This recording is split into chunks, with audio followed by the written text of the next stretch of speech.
तो इसी तरह ये पूरा सेल के अंदर न्यूक्लियस के पास में कहीं पे भी न्यूक्लियस के अराउंड सेंट्रोसोम, और इसके अंदर जो दो छोटा स्ट्रक्चर बनाया है दैट इज सेंट्रियोल।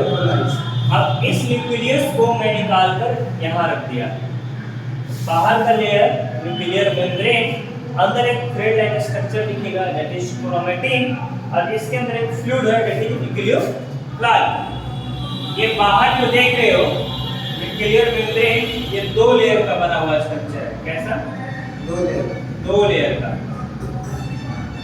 सबसे बाहर आउटर न्यूक्लियर मेम्ब्रेन और अंदर होता है वो inner nuclear membrane.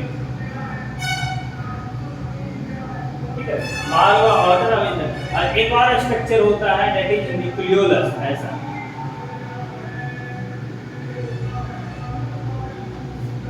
Cell division के समय ये क्रोमैटिन साइटोप्लाज्म में फ्री हो जाता है। होता है कि जब सेल डिवाइड होता है, सेल का डिवीजन होता है, तो ये न्यूक्लियस का जो बाहर का लेयर न्यूक्लियर मेम्ब्रेन है वो डिस्ट्रॉय होता है, टूट के अलग होता है, जिसके कारण न्यूक्लियस के अंदर जो क्रोमैटिन है वो साइटोप्लाज्म में फ्री होगा। क्या होगा? साइटोप्लाज्म फ्री होगा। यानी डायग्राम कुछ इस तरह से हो जाएगा, है ना? उसी समय क्या होता है कि ये जो सेंट्रोसोम है, जो बाहर का लेयर, ये डिस्ट्रॉय हो जाता है और सेंट्रियोल साइटोप्लाज्म में फ्री हो जाता है। इस सेंट्रियोल मूव करके दूसरी तरफ जाता है। क्लियर? यानी दोनों पोल पे सेंट्रियोल आ जाता है और क्रोमैटिन फिर टूटता है। क्रोमैटिन जब टूटेगा तो क्रोमैटिड बनेगा। यानी ये जब क्रोमैटिन है ये छोटे छोटे पीस में टूट जाएगा। ये छोटे छोटे पीस में जब टूटेगा, ठीक है, तो ये क्रोमैटिड कहलाएगा। यानी ये क्रोमैटिन जब ये छोटे छोटे पीस में जब टूट रहा है, ठीक है, तो that is known as chromatid. समझ आ रहा है? याद रखना, क्रोमैटिन एक बड़ा सा लंबा धागा लाइक न्यूक्लियस के अंदर, न्यूक्लियस के बाहर ये छोटे छोटे पीस में टूटेगा, तो दैट इज क्रोमैटिड। और दो क्रोमैटिड आपस में मिलेगा तो बनाएगा क्रोमोसोम। दो क्रोमैटिड आपस में मिला तो बनाया क्रोमोसोम। तो क्रोमैटिड आपस में मिल के बनाएगा क्रोमोसोम। ये है एक क्रोमोसोम्स का स्ट्रक्चर। जहां पे दो क्रोमैटिड आपस में मिल रहा है, ये क्रोमैटिड और ये क्रोमैटिड, दो क्रोमैटिड जहां पे मिल रहा है उस जंक्शन को हम लोग सेंट्रोमियर कहते हैं, और इस पूरे स्ट्रक्चर को हम लोग क्रोमोसोम कहते हैं। समझ में आ रहा है मेरा बात? यानी ये क्रोमैटिड और ये क्रोमैटिड आपस में मिला तो इस जंक्शन को हम लोग क्या बोलेंगे? सेंट्रोमियर। क्लियर? आप दो क्रोमैटिड मिलकर बना, और ये पूरे स्ट्रक्चर को क्रोमोसोम बोलेंगे। आगे जाके डिस्कस करेंगे क्रोमोसोम कितना टाइप का होता है, जीन क्या है, डीएनए क्या है, ये आगे डिस्कस करेंगे।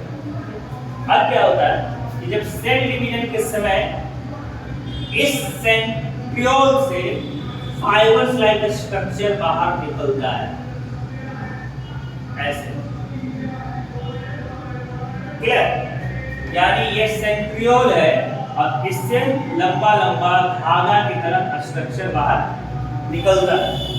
इस धागे को बोलते हैं स्पिंडल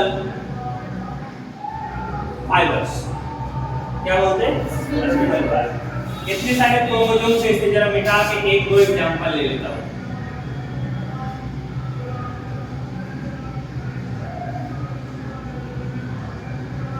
ये इसके साथ अटैच होगा और ये इसके साथ अटैच होगा।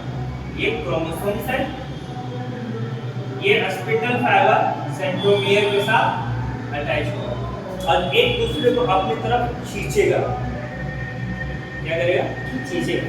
तो कंडीशन क्या बनेगा कि क्रोमोसोम्स डिवाइड होकर दो पार्ट में बन जाएगा, एक इधर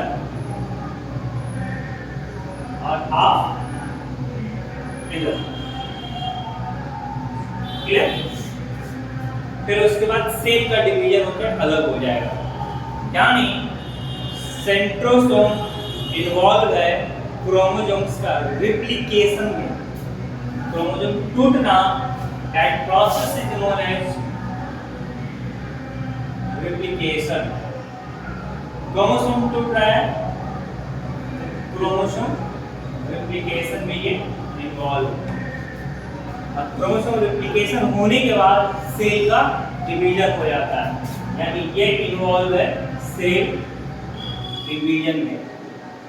प्लांट में ये नहीं होता है, जिसके कारण प्लांट का सेल के अंदर क्रोमोसोम्स का डिवीजन नहीं होता। क्लियर? फिर ये क्रोमोसोम्स अपना डुप्लीकेट बनाएगा, सेल कंप्लीट रूप से दो फॉर्म में आ जाएगा। समझ में आया?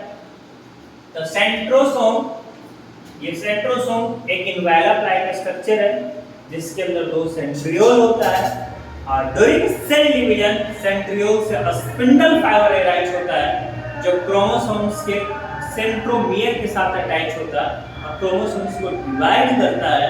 दैट प्रोसेस नोन एज क्या?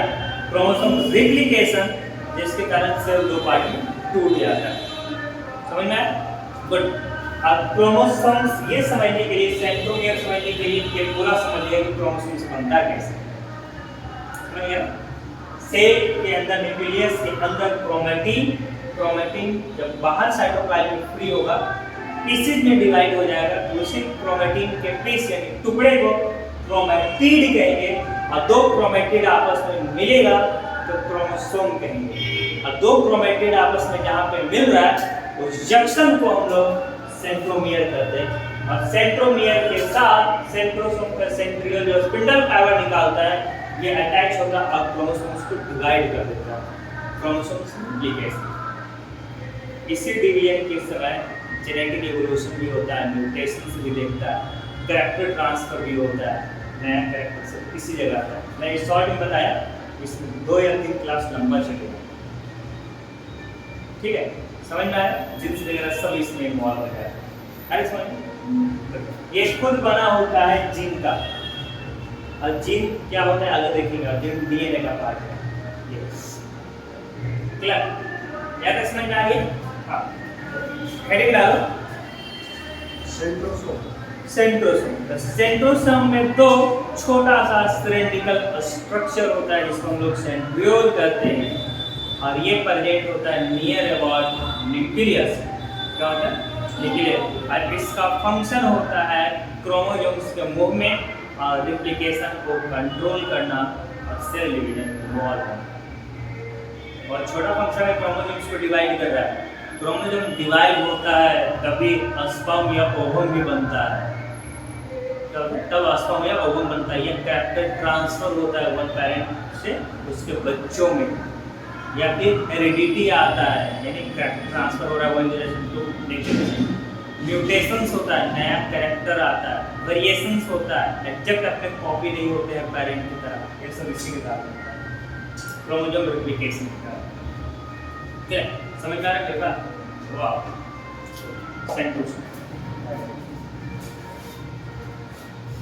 Centrosome is a small envelope-like structure। ये देखो, ये कुछ बनाना है, बना लो। पहले ये बना ही लो।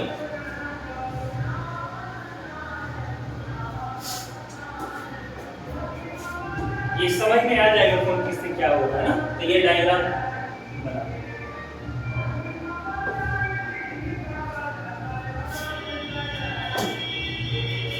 देखो बाकी लो।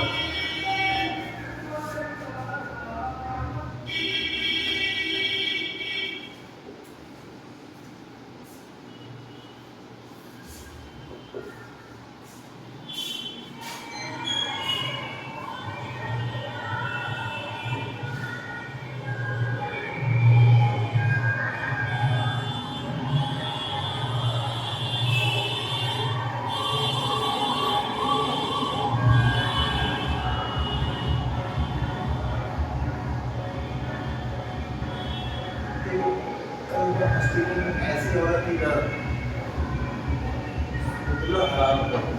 Itu Allah kering di lain. Tempo di dia sudah apa dia.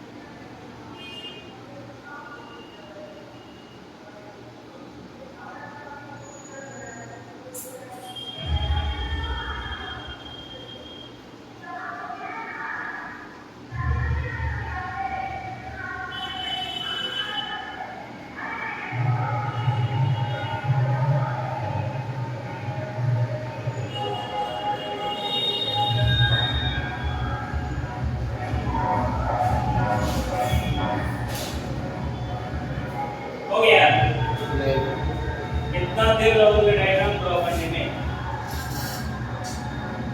Class समझ में आ रहा है ना सभी को कौन से नहीं कर रहा है मिसाल अगर सोचो तुम्हारे बेटी को इसको रात में सुला दूं तो कितना डर लगेगा नहीं नहीं लगेगा नहीं वैसे नहीं रूम के बाद चेयर पे से बैठा दिया जाएगा अचानक रात को उठोगे पड़ेगी तब क्या नहीं लगेगा लगेगा आप नहीं डरेंगे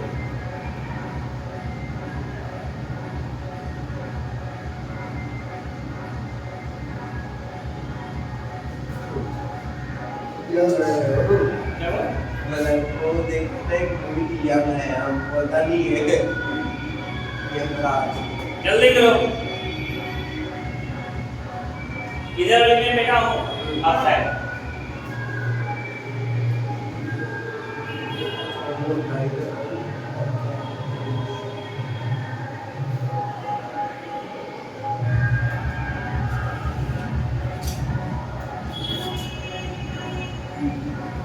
It is a small and well applied structure that present near about nucleus. It consists of two small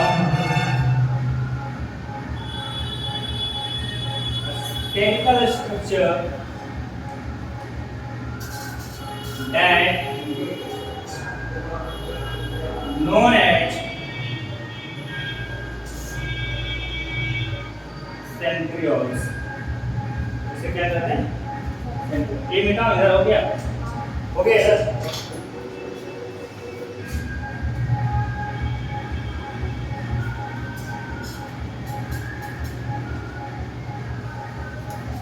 चलिए काम धंधा देखते हैं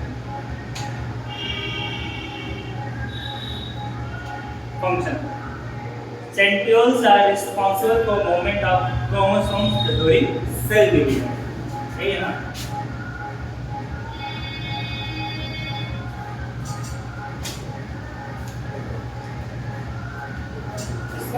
functions देखते हैं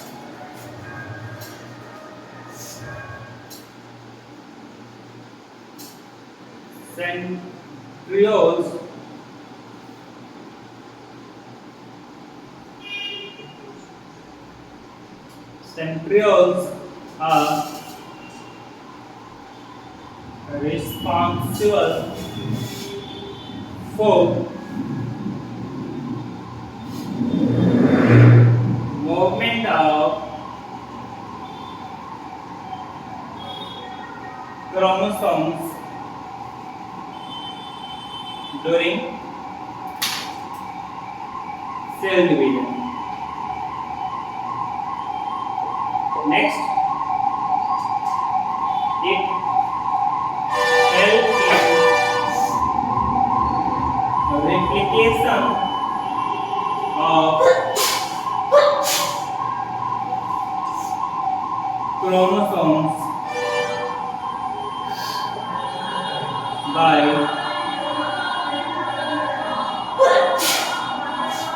their fibrous structure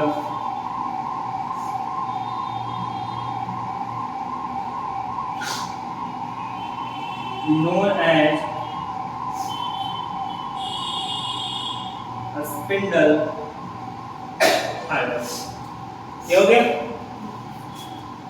लास्ट वाला it is responsible for sale group. क्या बोला कुछ गिरा है? इसका बता रही है a small spherical structure उसके बाद a small spherical structure that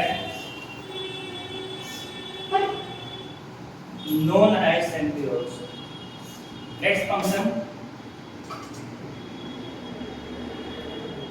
centrioles are responsible